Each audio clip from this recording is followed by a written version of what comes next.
I'm in it for keepsake, in the field with the cleat lace, beat fruit with the bare face and the Yo guys, and welcome to my video. Macam biasa, korang mesti tahu kan hari ni akan ada launching satu device. That is Realme GT Neo 2. Dalam banyak-banyak nama lah kan, ataupun apa yang Realme letak dekat dalam telefon ni, ataupun dia punya looks. Nampak Realme dia tulis kan, letaklah satu model number kat sini so that aku boleh ingat Realme GT Neo 2. Nasib baik ada papan tanda kat situ tulis GT Neo 2. Nasib baik aku ingat. Kalau tak, aku akan sebut Realme GT 2 Neo.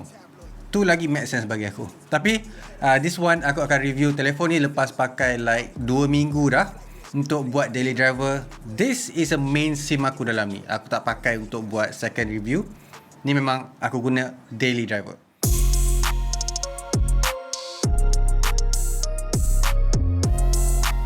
Dia adalah kategori bawah telefon like budget flagship. Kalau kau tengok telefon yang harga 2,000 ke bawah ataupun 2,500 ke bawah, this is it. So mesti aku akan kata telefon ni tak best lah kan, sebab semua benda nak kena budget. Not really, tapi dia punya competitor is actually very very close. Ataupun orang kata kalau nak pilih telefon yang dalam price range macam ni, is quite hard.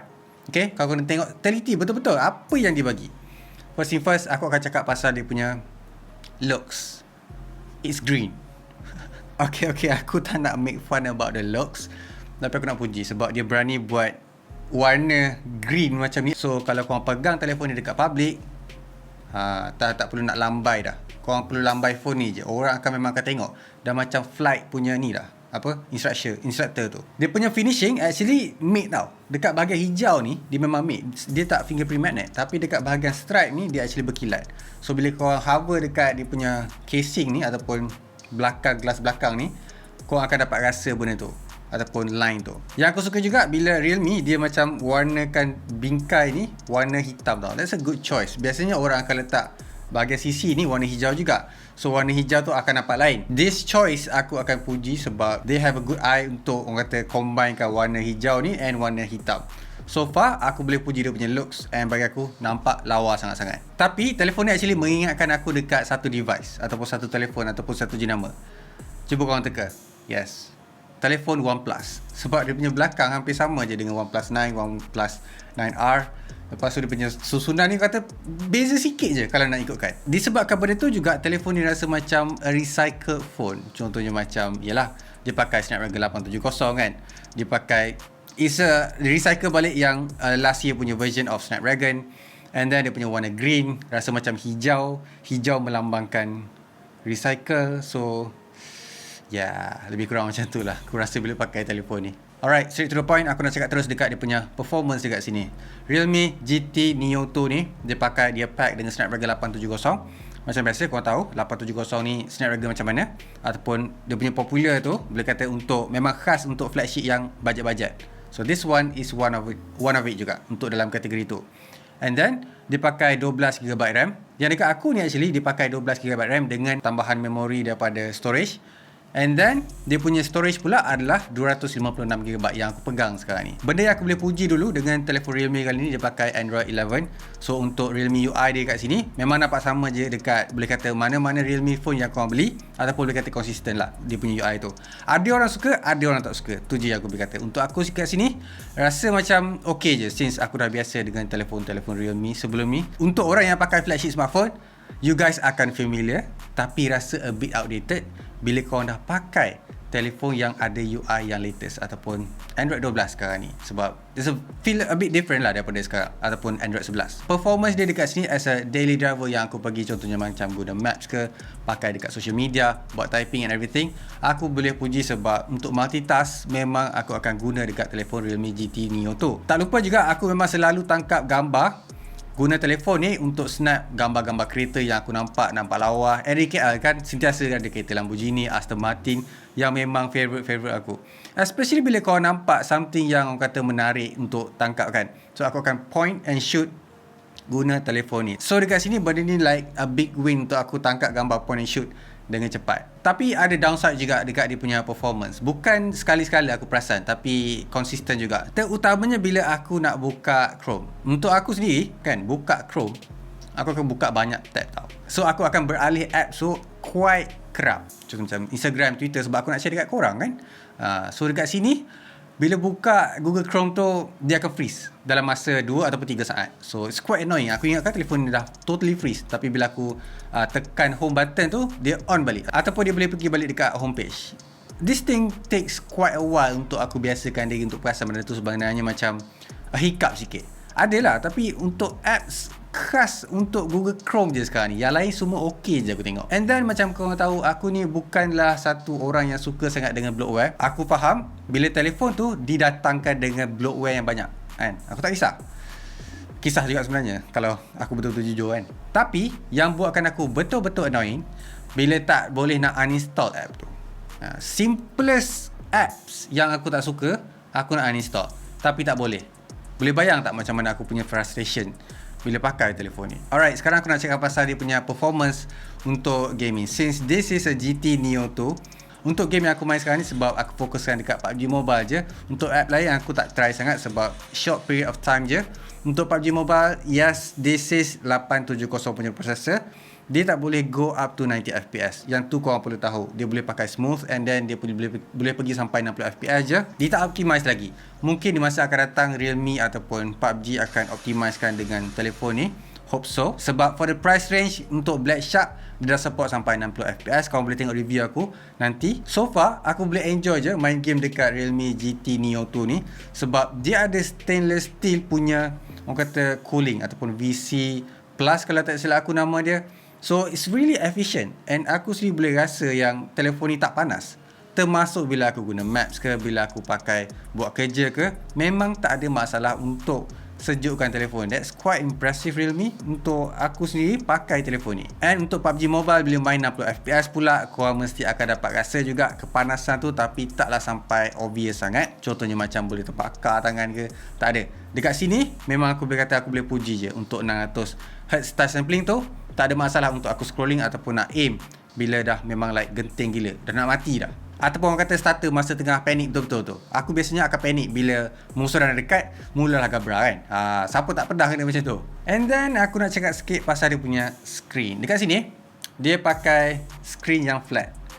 Korang pakai ataupun tengok dekat mana-mana telefon, untuk price range macam ni, memang dia akan pakai flat screen display, 120Hz 1080p display. And then aku tak berapa nak berminat bila dia letak skrin yang ada dagu kat bawah. Dekat sini walaupun dia pakai AMOLED screen ataupun skrin yang OLED, it doesn't minimize the dagu. Korang still boleh nampak tau dagu tu. And untuk bandingkan dengan atas dan bawah, memang ada beza. Cumanya untuk aku, lepas lama-lama pakai, rata nampak dah. Tapi masa mula-mula pakai tu, rasa macam it's a bit awkward. Even though dia support a lot of HDR10 contohnya, kalau nak tengok movie ke nak tengok video, memang tak ada masalah sebenarnya bagi aku.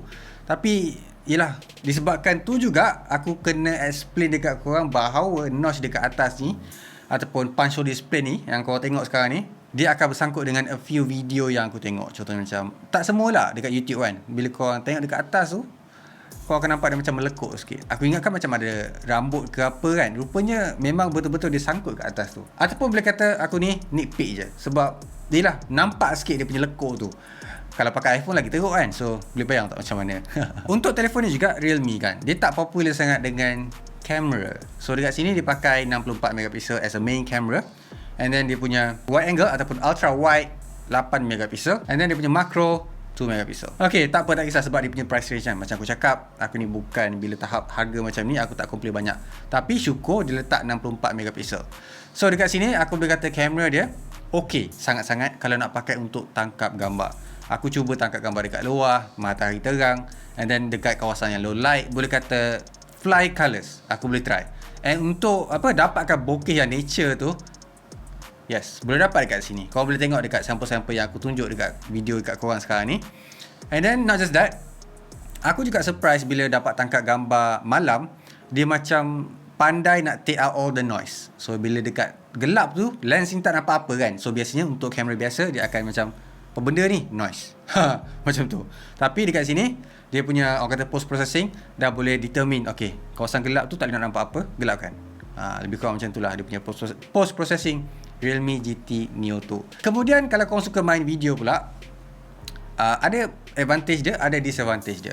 Contohnya kalau korang tangkap video tu, tangan korang stabil je pakai kan, jenis tangan yang cinematic ni, boleh kata korang akan suka dengan hasil video 4K 30fps dekat Realme GT Neo 2. Tapi ada benda juga yang korang kena tahu. Bila korang dah gegarkan tangan tu, jenis tangan yang macam tak steady, it can get a bit messy. Korang akan nampak macam jitter tu bila korang gegarkan dia punya lens. So to me it's not really good, especially bila low light. Untuk telefon ni memang low light tak bagus sangat bila tak kat video. Tu je yang aku boleh kata. Not just that, dekat dia punya selfie camera, 90% aku takat selfie guna kamera ni, kamera depan dia ni, tak berapa nak cantik. Sebabnya kau boleh tengok sekarang, kau akan nampak gambar aku macam wash out. Aku terlalu putih, padahal kulit aku gelap je. And then warna putih tu dah like overblown. There's a lot wrong dekat dia punya selfie camera. Aku tahu dia nak cantikkan wajah, tapi tu, bagi aku benda tu macam tak perlu. Ataupun by default memang off kan benda tu. So far aku boleh kata no. Untuk selfie camera aku rela ambil telefon lain. Bateri pula, yes, benda ni memang penting untuk letak dalam sebuah telefon. Aku boleh kata khas untuk gaming juga. Ramai orang akan beli telefon ni, especially untuk buat performance kan, untuk pakai setiap hari memang all out. Dia packs quite a lot of juice. Dekat sini boleh tahan sampai 7 jam. Actually aku pakai 7 jam tu pakai 60Hz tau. So bila aku turn on kan, dia akan turun sikit, macam 5 jam ke. Aku akan perasan benda tu. Bergantung pada korang juga. Tapi bagi aku, better aku pakai 120Hz je, sebab lagi puas nak pakai. Tak rasa macam tahun like 2015 ataupun tahun 2019 kan. Betul tak? Lepas tu aku dah terbiasa sangat dengan Xiaomi 11T Pro punya fast charging, like 70 minutes. This one like 45 minutes nak charge. So bila aku mandi, bila aku keluar, still tak penuh lagi. Xiaomi 11T Pro tu 17 minit aku mandi keluar, settle dah 100% dah. Macam aku dah terbiasa. It's not bad, tapi it's something better kalau korang fokuskan dekat dia punya charging time. Tu je yang aku boleh kata. Tapi ada satu benda juga yang aku boleh puji pasal telefon ni. Dia punya GPS actually lagi tepat daripada telefon Xiaomi. Tu je yang aku boleh kata dekat sini, as orang yang memang tak berapa nak favourite kan telefon Xiaomi sebenarnya untuk dia punya maps. Alright, macam aku cakap, telefon ni ada kompetitor yang agak, orang kata, saing rapat lah. Contoh macam Black Shark, Xiaomi sendiri. Terutamanya bila dia pakai processor yang bukan daripada Snapdragon. Dia pakai yang contoh macam MediaTek ataupun Helio tu. Boleh kata this one can compete, ataupun boleh kata compete paling rapat. Untuk aku sendiri, aku akan kata this one is a good buy kalau korang as a normal user and gaming user at the same time. Untuk orang yang nak fokuskan kepada charging time yang lagi laju, and dia punya processor actually Snapdragon 870 ataupun 888, you can go elsewhere dekat sini. Sebab price range untuk apa yang aku sebut sekarang ni, boleh kata dekat Black Shark, Xiaomi, Realme. So dekat sini, this is the closest yang official dekat Malaysia yang kau boleh dapat, aku rasa. Other than that, tu je lah yang aku boleh kata pasal Realme GT Neo 2 ni. Aku harap kau ambil nota dengan semua benda yang aku cakap ni kalau nak beli telefon ni ataupun telefon lain. Aku akan letakkan link dekat bawah kalau korang nak tengok telefon-telefon lain juga, ataupun review telefon-telefon lain juga yang aku sebut tadi. Macam biasa guys, leave a like, subscribe. So keep smiling, and I'll see you guys on my next video. Bye!